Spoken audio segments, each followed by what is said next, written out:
안녕하세요. 뉴스와 사람들입니다. 이재명 대통령의 부동산 개혁 추진에 국힘이 코미디 수준의 저항밖에 못하는 건 이겨놓고 싸우는 이재명 스타일 때문입니다. 이미 부동산 시장을 대체할 주식시장을 갖춰놓았고 거기에 불굴의 의지를 매일같이 투사하고 있습니다.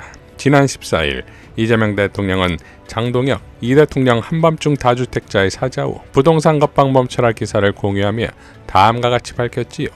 저는 부동산 시장 정상화를 추구할 뿐 집을 팔라고 강요하지 않습니다. 부동산 투자 투기에 주어진 부당한 특혜를 회수하고 상응하는 부담을 하게 하려는 것입니다. 자가주거형 주택 소유자는 철저히 보호하되 살지도 않는 투자 투기용 주택이나 다주택 보유자는 무주택자인 청년과 서민들에게 피해를 입히니 그에 상응한 책임과 부담을 지는 것이 공정합니다. 정당한 투자 수익을 초과하여 과도한 불로소득을 노리는 다주택자, 살지도 않는 투자 투기용 주택 소유자들이 가진 특혜를 회수하고 세제, 금융, 규제, 공급 등에서 상응하는 부담과 책임을 강화하여 부동산 시장을 선진국들처럼 정상화하자는 것입니다. 정상화된 부동산 체제에서 경제적 손실을 감수하며 집을 소장품이나 과시용으로 여러 채 소유해도 괜찮습니다.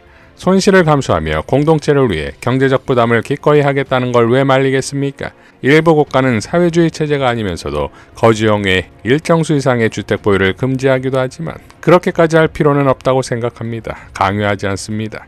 집은 투자 투기용보다 주거용으로 사용하는 것이 바람직하니 그 반대의 선택은 손실이 되도록 법과 제도를 정비할 뿐입니다.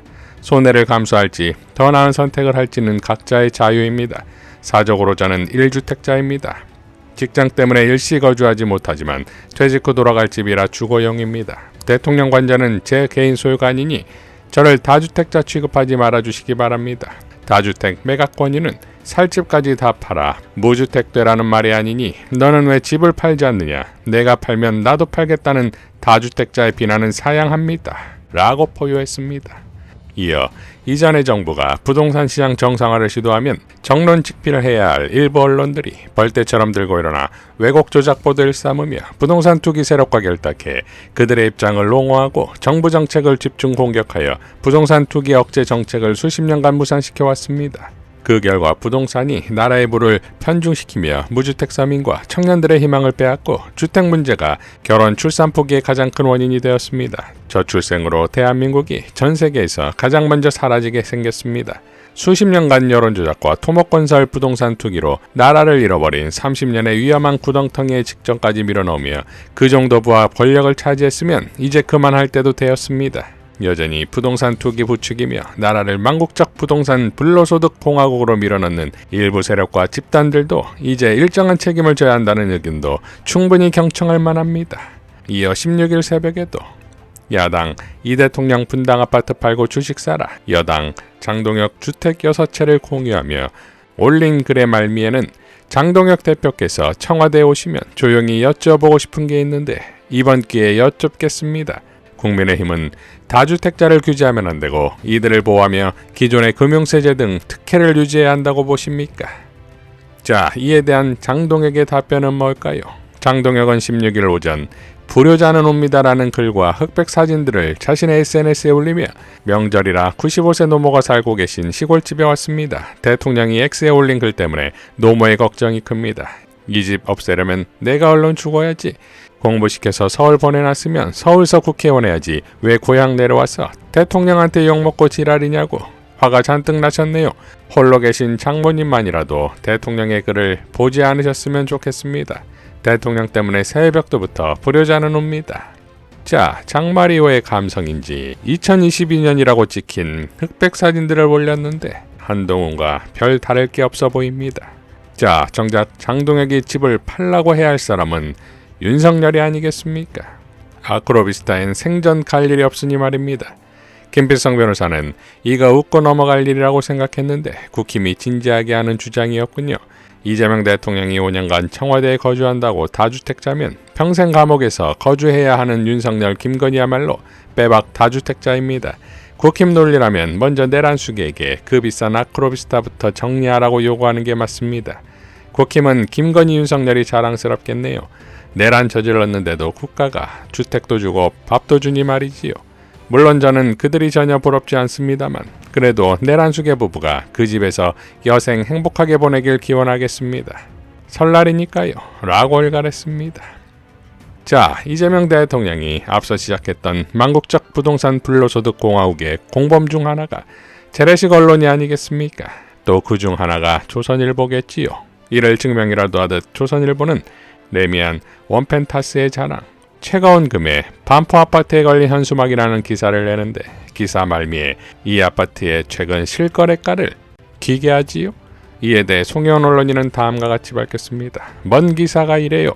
동계올림픽에서 감동의 투혼을 보여준 17살 최가온 선수가 같은 동네에 살아 더욱 자랑스럽다는 기사인 줄 알았는데 비싼 아파트 단지이고 집값이 몇십억이라는 기승전 집값 자랑으로 궤도를 이탈합니다.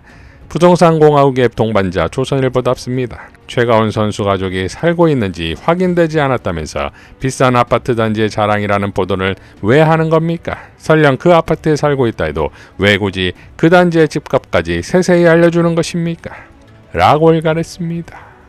자, 망국적 부동산 반개혁 세력의 실체가 이렇게 우습고 가사로운 존재인 것이니 구국의 부동산 개혁을 위해 저들을 완전 괴멸시킬 절호의 기회다 이겁니다.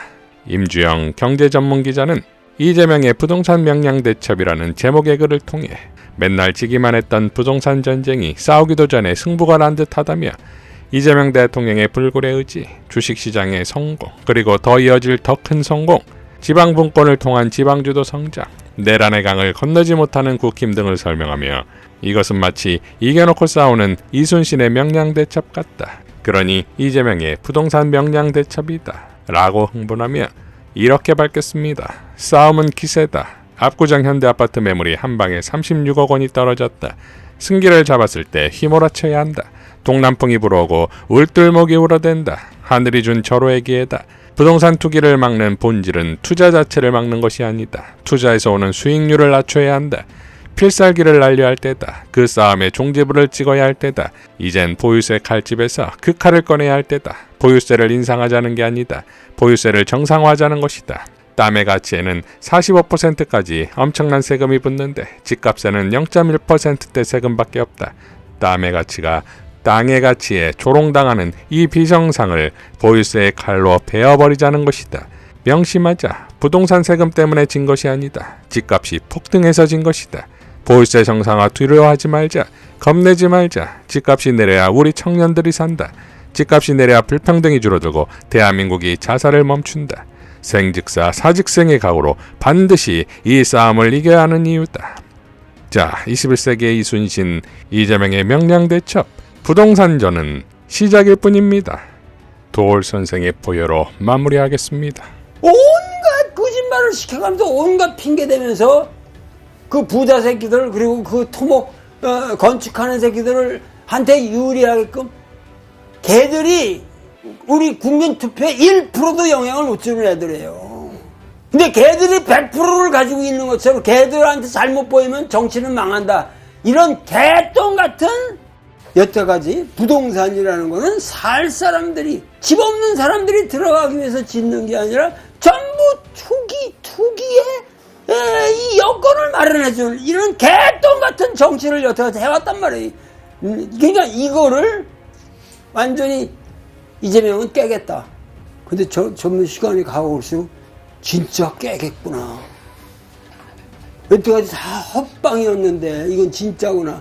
그러니까 주변에 있는 비서들까지 다 요새는 우리 대통령님이 어차피 할 거니까 여기서 잘못 개기다가는 니들 뭐가지 다 잘려고 자기들끼리 좀 떨려가지고 이제 뭘 도와드릴까요? 저희들도 열심히 하겠습니다. 이렇게 바뀌고 있다. 이게 정치란 말이야. 이게 포리티컬 리더십의 세계사에 남을. 이상 뉴스와 사람들이었습니다. 시청해 주셔서 감사드립니다.